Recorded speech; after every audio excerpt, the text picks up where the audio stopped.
As we end season 6, here's what I want to leave you with. You are not delayed. You are being developed. You are not losing momentum. You are being prepared for more. Whatever 2025 was for you, I know that this year was very different in the history of the last 5 years. Did you know that only 1.9% of women entrepreneurs, 0.9% of Black business owners, and just 0.5% of Black women entrepreneurs ever cross the 7-figure mark? That changes right here. If you are ready for high-level, high-income conversations about all things millions, your mission, your mindset, your methodologies, your mandate, your movement, your messaging, your marketing, your metrics, and of course, your money, just by listening, your income is going all the way up. Every week, you'll hear powerful stories, transformational interviews, and million-dollar business growth insights to help you scale and sustain a 7-figure business with grace and ease, not hustle and grind. I am your host, Dr. Darnyelle Jervey Harmon, award-winning spiritual business growth strategist, 8-figure entrepreneur, and God girl on a mission to help you experience abundance in your life because of your business. This is the Move to Millions podcast. Welcome home. Before we dive into this week's episode, let me ask you something real quick. If this podcast has ever made you think deeper, shift something in your spirit, or take bold, bankable action in your business, would you do me a favor? Would you take a moment and scroll down and leave us a rating or review? Listen, that's how we grow this message and get it into the ears of more 7-figure CEOs and 7-figure CEOs in the making. Your words matter. Your support matters. So please take a moment to go ahead, rate, review, and then come right back because this episode is about to shift everything. Welcome back to the Move to Millions podcast. This episode is powered by Sanctuary.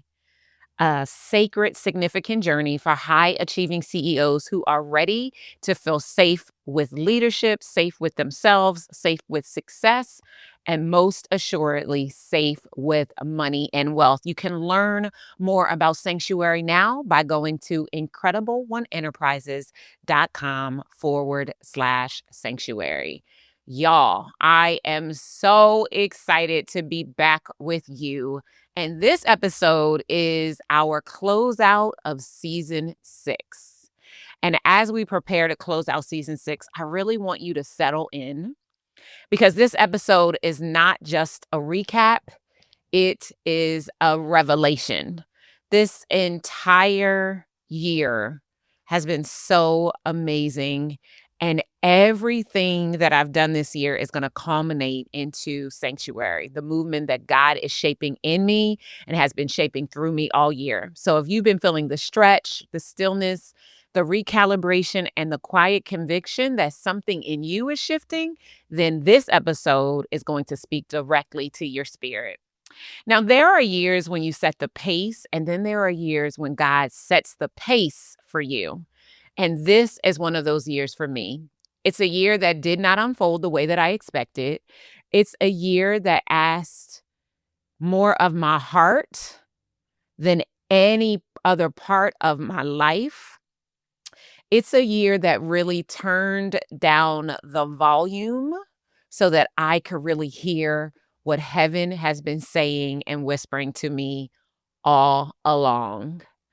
And I'm so excited for everything that this year has been, even though this year has been a doozy for me. I can't speak for you, but I can tell you that for me, it's been a lot. And it's been a lot for a myriad of reasons. And I will get into some of them inside of this episode. Now, if you listen to the show often, then you already know that I am no stranger to hearing from God. And typically when God speaks to me, he drops a one-liner that wrecks shop, right? That just kind of takes me out of my game and makes me say, wait, what? I remember back in 2019 when I was driving down the road and he hit me with, I will let them live on whatever level they settle for. I remember vividly in 2020 when I got moved to millions, and that is what started this level of the work and this podcast. In 2021, I got God Girls Making Millions, and that got me really excited because at that time, there was no one talking about women of faith who were making serious bank, who knew that they didn't have to choose. In 2022, I got the Effort Won't Make the Millions embodiment wheel in the shower and really started honing in on the importance of being overdoing. In 2023, I got Prepare for Rain again because if your fields aren't prepared, the rain can't come. And in 2024, God dropped the real doozy on me, if I'm being honest. And that was something big is about to happen, right? Oh my gosh, something big is about to happen. Have you ever been to church and the preacher drops a word that makes your spirit leap? I'm talking about the moment the words are out of their mouth, you are up off your feet. You are running around the church, right? And if you haven't experienced it personally, you've definitely seen it, right? You tune everything else out. You don't hear what he says next. You got that word. It made your spirit leap. You are off to the races. You know that you know that you know that that word is for you. Yeah, that was me. That's exactly what happened to me when God says something big was about to happen. And I have to be honest with y'all, I'm coming clean in this final episode of season 6. I missed the rest of what he said. You know how they say hindsight is 2020? Well, it is, because in reflection, I went back to that word. Every time God speaks to me, I record it. And I noticed that there was more to it. So what God said in full was something big is about to happen, but I am going to shake the tree to uproot everything that isn't rooted to your next level before it does. Yeah, your girl totally missed the second part. And now when I think about everything that has transpired since he told me that last November, it all makes so much sense. And it's also in reflection has taught me to stop getting excited at the first part of the word, sit with the totality of the word before springing into action. Here's what I mean. Earlier this year, when God said it's time to shift from moment to movement, oops, Brittany, I did it again. I didn't fully understand it. I got so excited. I made an assumption that it meant go big, scale my company, build a bigger team, shift infrastructure, because we were going to be out there real big creating a movement. And I took it to mean to do all the things because, yeah, why wouldn't it mean that, right? So I started putting all the things in place. And if I'm being honest, I wasn't really feeling it, but I was committed to being obedient. So I went with it anyway.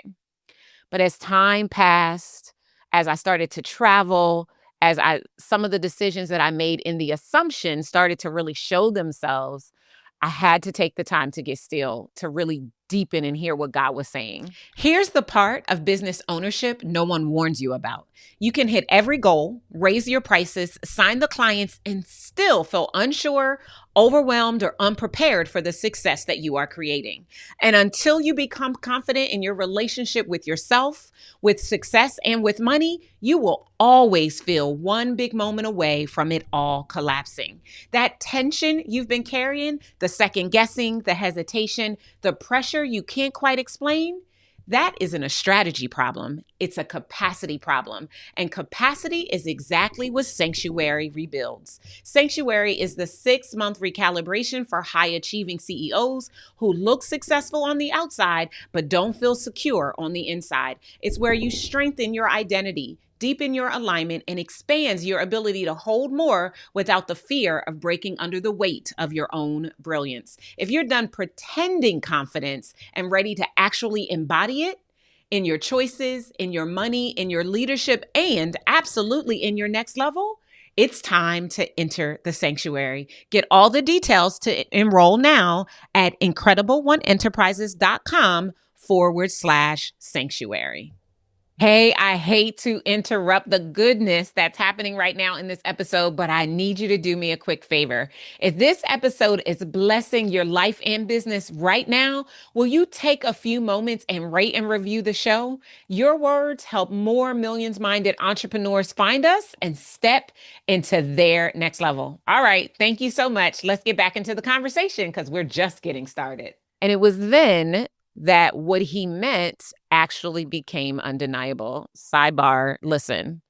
When you get a word from God before you get into action, because listen, I get it. God will give you more while you're moving than he ever will when you stand still. But stand still long enough to have a very clear understanding of the word you've been given and the actions that you are meant to take so you can save yourself some of the hassle, the frustration, the misalignment that might ensue if you misinterpret what he said.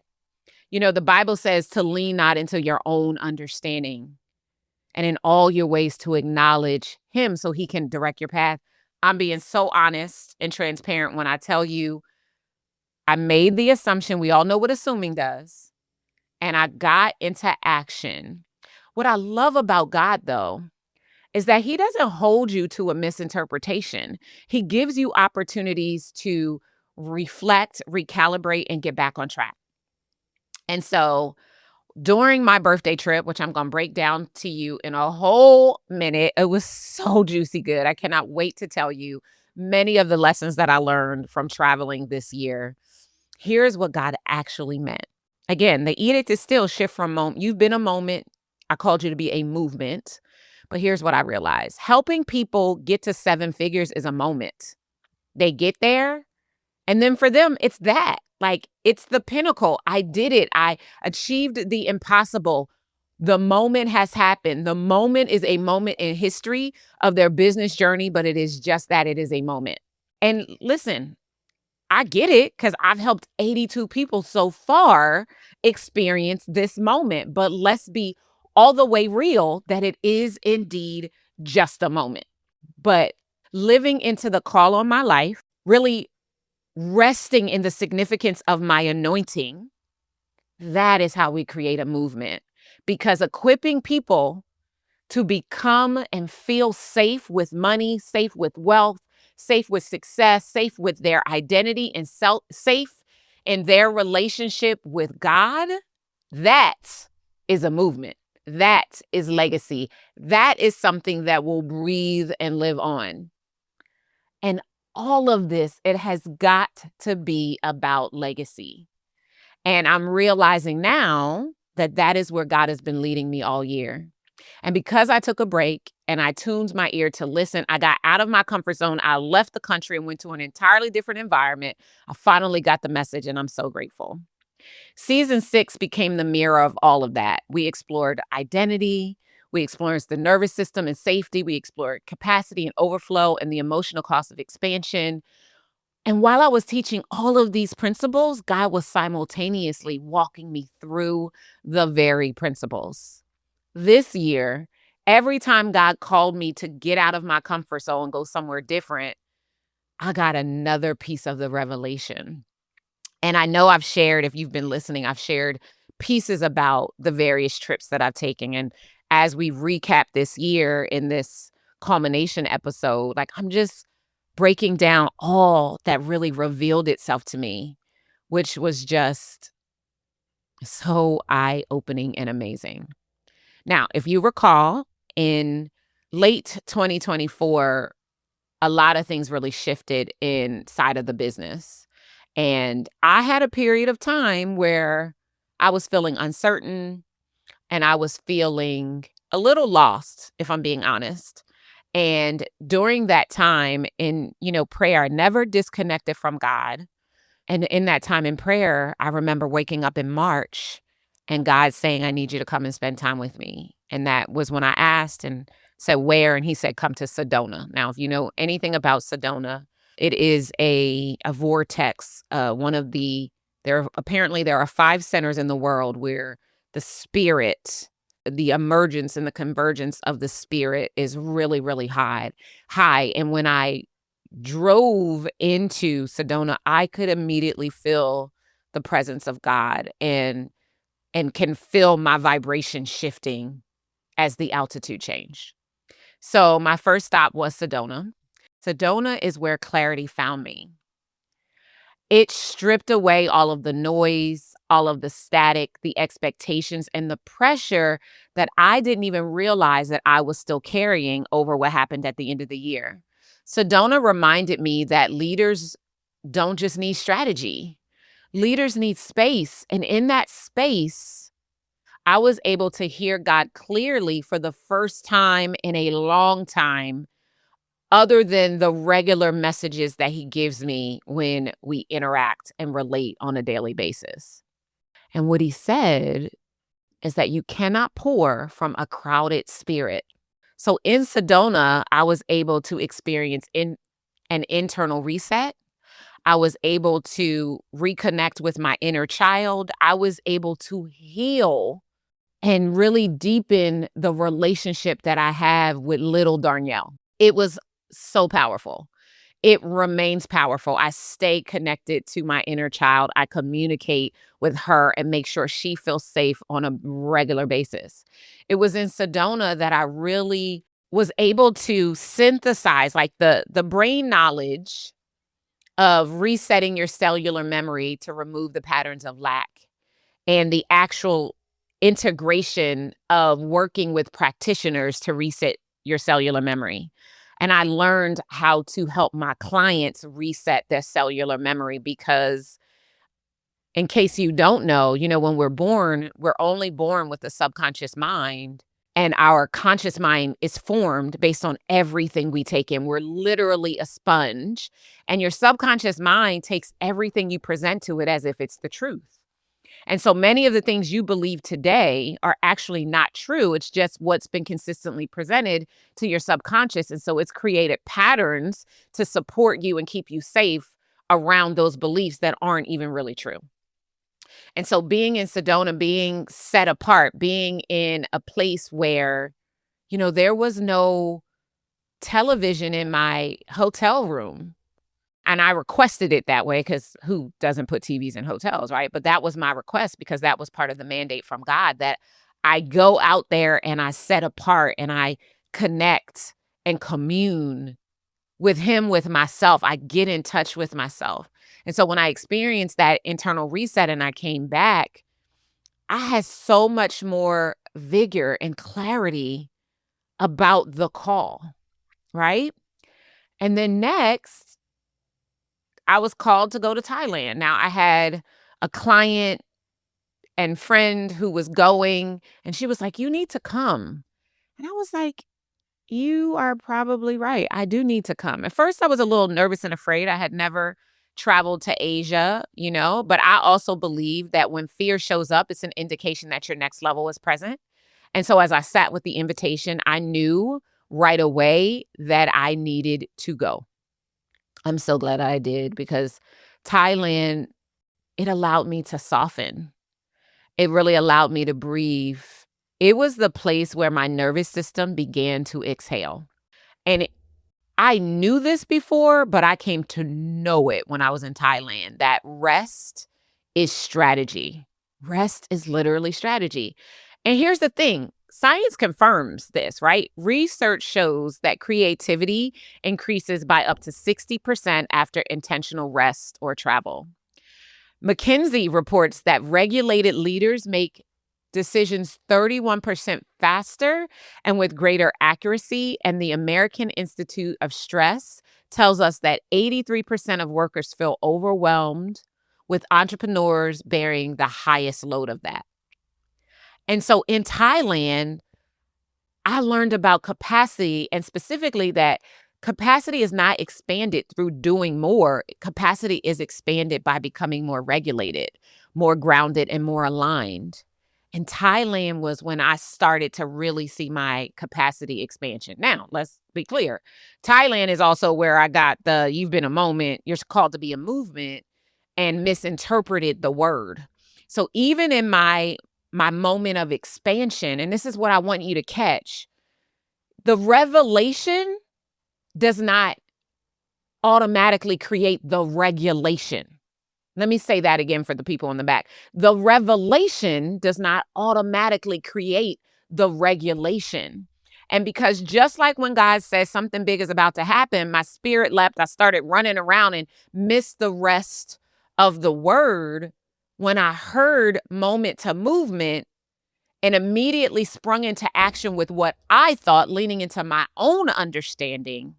I missed what God really meant.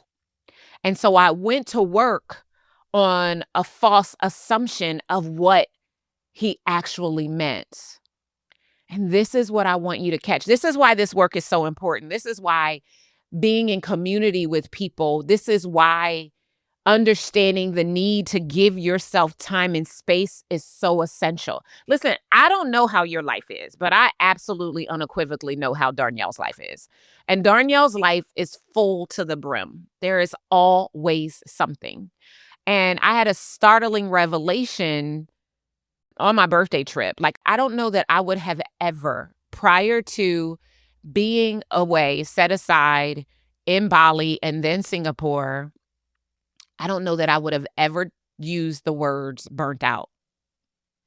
Because what I've always told myself, and maybe you've done the same thing, I've always told myself that when you love what you do, you're not working. And I love what I do, y'all. I love it. But what I realized when I finally let my spirit settle in Bali is that your girl was tired. And not tired from hustling in the traditional sense, because I sleep 8 hours every night. Like, I believe in living in the eights, something I learned from Brian Tracy a million years ago. 8 hours to sleep, 8 hours to work, 8 hours to enjoy your life. I believe in that. And so I never felt hurried. I never felt like I was grinding it out because I don't work 12, 14, 16-hour days. But here's what I realized. Burnout isn't just working 12, 14, 16-hour days. It is literally having no spaciousness to expand your capacity and just get somewhere and sit down, like my nanny used to say. I literally have a full calendar at almost all times. That is not a badge of honor. That is not worthy of celebration. That is living into the way this country prioritizes work, right? You've heard me say this before. Whenever we celebrate someone who's accomplished anything, we always say, "Oh, I'm so proud of you. You worked so hard." We glorify working hard. We glorify fullness. We get excited. We have all scrolled and seen someone bragging about being booked and busy. And we get excited. We say things like, "Oh, I can't wait until I'm booked and busy." Yeah, I'm not interested in being booked and busy. I want space. I want a gap. Yes, there is a reason your strategy feels stalled. And I bet you didn't realize it's spiritual. Discover your divine wiring, which informs how you lead, where you sabotage, and how to shift in order to scale with the Move to Millions Ascension Archetype Quiz. In less than 3 minutes, you'll learn what's really blocking your money, your momentum, and your mission. Take the quiz today at movetomillionsquiz.com. If you're growing a business, but you still don't feel secure in your relationship with yourself, your success, or with money, your move to millions is already in jeopardy. You can't scale what you don't feel safe holding. Sanctuary is where high-level CEOs repair the foundation no one talks about. If you're tired of feeling confident on paper, but insecure on the inside, this is your moment to enter the sanctuary. All the details are waiting for you now at incredible1enterprises.com/sanctuary. One of the things I heard from God while I was I think I was once I got to Singapore, actually. I heard God say gap year. And we know the concept of gap year, right? Because kids graduate from high school, they take a year off before they go to college. But as adults, how often do we think gap year or even sabbaticals? Like, I took a month off, a little less than a month if we're being honest. And that wasn't enough. It was not enough space. And as I came back, I'm trying to figure out how to find the gap, how to create the gap so that I have the spaciousness that I need, because I don't need to do all the things and be all the things. I think in the past, I was trying to be all the things and do all the things. But I'm so clear after my time away that that's not who I'm supposed to be. All right. So birthday trip came next. Again, I was initially supposed to go to Korea, Bali, and Singapore. The Korea leg of the trip got canceled because of all the flight delays. But in Bali and Singapore, things became full circle. Bali really awakened me. It introduced me to a culture where abundance is not the goal. It is the way everyone lives. Okay, y'all. I was so blown away by this revelation, and I might do another episode completely about this, but I just want to give you at least a touch of it. I had been doing my research and my due diligence and talking to people who, have been to Bali, love Bali. What do I do when I get there, right? And so I organized my 2 weeks in Bali based on recommendations that I got from other people. I, of course, perused the internet and looked at the blogs and what the travelers say, what you should do, and blah, blah, blah. And so when I got there, I booked a tour to do all the things one has to do when they're in Bali. Like, that was important. There was a couple of things I didn't get to do because, like, the gate of heaven was closed, so I was disappointed that I didn't get to do that. But anyway, and I remember having my driver take me to the money changer. And so I went to the money changer. I had read online that you don't really need to change a lot of your money because they take credit cards everywhere. Not American Express, but they do take credit cards everywhere. But anyway, so I went to the money changer. I gave them a $50 bill, US $50. And what they gave back to me was 800,070 Indonesia rupiahs. Y'all, I almost swallowed my tongue. And I was like, oh, God, I'm just going to let this ruminate for a minute. And then I'm going to really process what just happened. And as I process what just happened, this is what came to me. First of all, my relationship with millions instantly shifted because 50 US dollars was $870,000. So approximately $70 US is a million rupiah. And I was like, wow, I got to go look this up. Because what I learned when I went and looked it up, in Indonesia, the lower middle class are millionaires. Millions are normal there. They're expected. They're integrated into everyday life. In Bali, in Singapore, maybe even throughout all of Asia, there is no homelessness. There is no poverty. It's actually against the law. And the government supports their people living in and normalizing access to abundance. One of the things I know from the work that I do and all of the time and energy that I spend on money and helping people to feel safe with money is that the faster you normalize and create a baseline for millions, the quicker they show up. That was a game changer. And again, I'm still noodling on it. So there's probably going to be more that I share, but that was just the first part of the revelation in Bali. Like, the culture, the people, they are abundant people. There were no panhandlers trying to get me to book this tour or do that thing. There was only energy and expectation of the abundance that they are indeed accustomed to. Oh, if you feel that in your spirit, tag me in a story as you are listening to this episode. Because millions are normal there, because it's expected and integrated into everyday life, they do everything differently. They move with such confidence and benevolence in every step that they take. It was to be desired. It really was. And when I did the Bali swing photo shoot, that really sealed everything. Suspended over the beauty and the splendor of God, looking out in the lush hills of Ubud, I felt overflow literally overtaking me. And I heard the instructions so clearly. God said, if you want what's next, create the space, create the capacity, slow down so you can receive it. Oh, child, talk about a spirit leaping. Literally, y'all, I'm in the swing. I'm being pushed and swinging out into the abundance of green and lush and overflow. It is so amazing. And it is literally taking my breath away. as God is encouraging me to take the gap and find the space to create the capacity for the big that's about to happen. Oh my goodness, y'all. I'm literally blown away, in tears, super excited, and wanting to fly all at the same moment.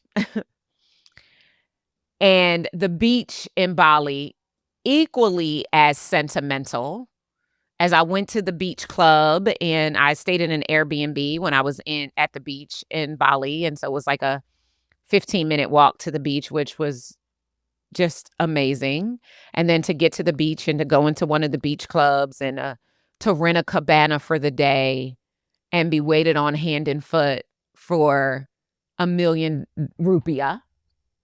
I was literally dropping a milli a day like it was nothing, because it was nothing. Money is an energy that is always here and always available. And then I got to Singapore. And Singapore reinforced the same message through structure, through excellence, through precision, and through the normalization of wealth woven into the fabric of everyday life. There was no apology for their abundance. There was no shame in overflow. It was just alignment. It was literally just alignment, like reinforcing that it is against the law to be homeless or in poverty. And that in working in just for 5 years in Singapore, then they give you your own home. They start to create financial legacy for their citizens. Oh my gosh. The normalization. I saw clearly why God called me to Asia first to go to Thailand, and then called me back to Southeast Asia in Bali and in Singapore. And I want to go back. Like, I want to go to Malaysia and the Philippines and like just all of these other places that I want to go and experience to see how much more God reveals to me other than what he's already revealed. And he's revealed so much to fill my life so fully. Across Sedona, Thailand, and Bali and Singapore, God revealed 3 truths that carried me home first and foremost, and will carry me into my next decade. Like the fact that this trip was orchestrated to begin at the start of my 50th year. Oh my gosh. So first, the shift from moment to movement again. The work is not just help entrepreneurs earn more. It's to equip them to become the kind of leaders who can hold more without collapse, without contraction, and without fear. Second, God showed me that you must go where you are unknown to hear him fully. Familiar environments breed autopilot. But when you step into the unfamiliar, your spirit becomes open, surrendered, and ready to receive revelations in ways it simply cannot at home. And third, he showed me that wealth is in all forms. Health, money, love, clarity, joy. It magnifies in stillness. Not motion, not effort, not pressure. Stillness, space, capacity. But before I move on, I want to talk about something else that came up this year in my work that made a difference. And I believe it will tie all of this in and what we continue to do. Because this was a big part. You know, that part of the reason for this episode is the recap, right? To give us a year in review. This year, we revealed the Ascension Archetype to the world. I don't know if you've taken the Ascension Archetypes quiz yet. The link is in the show notes. You need to take the quiz. It is going to help you to understand how you are divinely wired. And as you go through the various tools that I've created to support, once you know your archetype, it will really create a deepening experience for you to come face to face with who you are be, so that you can remember, right? I believe that all you need, you already have. Shout out to LaFern Beatty, my very first coach. She had the Atanaya principle, and that's what that stands for. All that I need, I already have. Atanaya. It's all within you. We just need the spaciousness, the capacity, and the safety to remember, so that you can remember that you are a queen, so that you can remember that you are above and not beneath. You are the head and not the tail, that you are fearfully and wonderfully made. that you have the power to create wealth, that you can do exceeding and abundant above all you could ever ask for, think, or imagine, according to the power that is at work within you. To remember that you are created in God's image and likeness, that you are given power, authority, and dominion over all things. To remember, to sit in the significance of remembering who God already said that you are. That is what you need. And by helping you to understand your divine wiring, where you sabotage, and the biggest shifts you need to make to lean back into being who God approved you to be before you were formed in your mother's womb, you need the ascension archetypes. So if you've been following along, then you already know this framework is changing lives, because for the first time, people can see their identity pattern and how that has been shaping their relationship with money, their relationship with success, their relationship with leadership, and their relationship with safety. Now, each of us moves through the world with our own energetic wiring that forms how we respond to opportunity, how we handle pressure, and how we expand into abundance. This is just a real quick overview. The performer leads through inspiration and presence. The producer leads through action and achievement. The path maker leads through vision and innovation. The powerhouse leads through strength and decisiveness. And the prophet leads through intuition and spiritual authority. But here's the part that most people miss. Your archetype doesn't just shape your leadership style. It shapes your nervous system capacity. It shapes your relationship with receiving, your relationship with money, your relationship with stress, your relationship with safety. It shapes how your body responds when abundance increases all around you. It determines whether success feels safe or stressful, and whether overflow feels like opportunity or obligation, and whether you can expand freely or you're going to brace subconsciously. This year, as I traveled and rested and reflected in the small moments and listened, God showed me something really profound. Your archetype holds the key to your expansion, but it also holds the key to your stall. And when you understand your archetype, you understand why you strive. You understand why you shrink or surge. You understand why some seasons feel aligned while others feel heavy. You understand the internal patterns that your strategy alone cannot fix. And that is why the ascension archetypes is such an important part of this next season of my work as we lean into sanctuary. Because you don't rise by force, you rise by identity. You rise when your body, your beliefs, and your behaviors are aligned with who you were designed to be. So as we step into season 7 and beyond here on the podcast, you're going to hear me to talk even more about these archetypes. Because once you understand your wiring, you will no longer be confused by your patterns. You'll actually become empowered by them. I believe that everything that transpired this year happened for a reason, right? We already know that our steps are ordered. And every revelation that I've experienced, it wasn't random. Even my misinterpretation and assumptions that I made based on the revelations, they weren't random. Everything that I've done, good, bad, or indifferent, had to be done because they all parlay into my next assignment and being able to stand boldly, flat-footed, 10 toes down, and serving through sanctuary. I am so excited for sanctuary. This episode will be live as we open the doors for sanctuary. So you will be able to, if this piques anything in your spirit, you'll be able to enroll while our cart is open for this inaugural launch of this brand new program.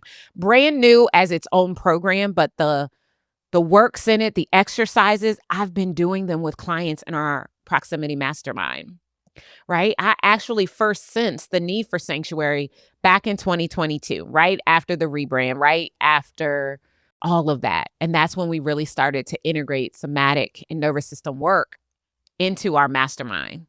I watched brilliant CEOs build their 7-figure business while their bodies were still bracing for struggle and scarcity. I saw leaders achieving success that they couldn't emotionally or spiritually hold. I saw money coming in while safety was leaking out.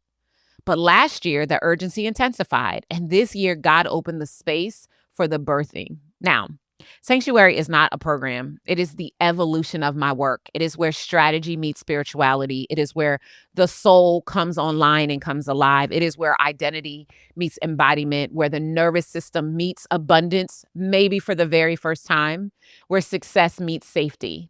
It is how I move from moment to movement. So I'm excited about doing the work of Sanctuary. As we end season 6, here's what I want to leave you with. You are not delayed. You are being developed. You are not losing momentum. You are being prepared for more. Whatever 2025 was for you. I know that this year was very different in the history of the last 5 years, right? It's very different. And if you just started your business around COVID-19, you have no idea how to navigate the kind of market that we are in now. And it probably has heightened your level of safety. It has probably put your nervous system on high alert. It has probably made you not feel safe, which is why you keep pivoting and rebranding and trying to do all the things because you don't feel safe. But I want you to know that you are not being stretched for nothing. You are being stretched to create capacity.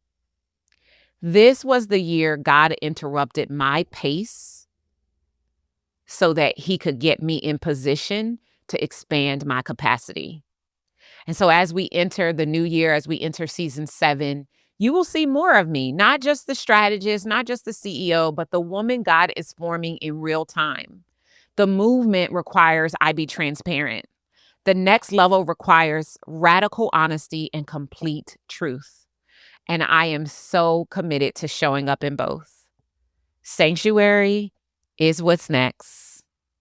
I'm so excited that season 6 is now complete and the movement is ready to begin. I want to thank you for hanging with me during season 6. I want to invite you in the weeks that we will be off preparing for season 7 to just go back and re-listen. And if you want to know where you should go and what you should listen to the Legacy-led CEO series. You should listen to the Playing Big series. You should listen to the For the Love of Money series. Those 3 series of all the work that I did this year on the show were the 3 that I believe will really help you to begin to lean into the shift. We just finished holding the 7-Figure Shift 3-day workshop, which was amazing. 3 days. Day 1 was the stall. Day 2 was the striving, and day 3 was the shift. Amazing to have hundreds of entrepreneurs and small business owners from all over register to participate in this powerful, powerful training. And it was a culmination to open up the doors of Sanctuary. So to learn more about Sanctuary, to see whether or not it's for you as you move into your next season, as we come out of the year of the open door and we move into the year where heaven and earth align, then I want to invite you to take a look at Sanctuary, because I believe that until you feel safe in your relationship with yourself, with money and wealth, with success and leadership, your move to millions is in jeopardy. And Sanctuary was designed to bring you into the safety so that you can remember everything God gave you before you were formed in your mother's womb. I love you guys so much. Thank you so much for your presence. If you enjoyed this recap episode, make sure that you tag me in a story and share it with someone you know who needs to get ready for 2026. And I'll see you in season 7. Take care.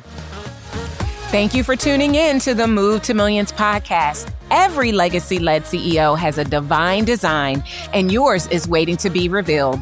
Take the Ascension Archetype Quiz at movetomillionsquiz.com to uncover how you're wired for wealth and what needs to shift to make your next move with grace, and ease instead of hustle and grind. And if this episode blessed you, do me a favor, subscribe, rate, and leave us a review.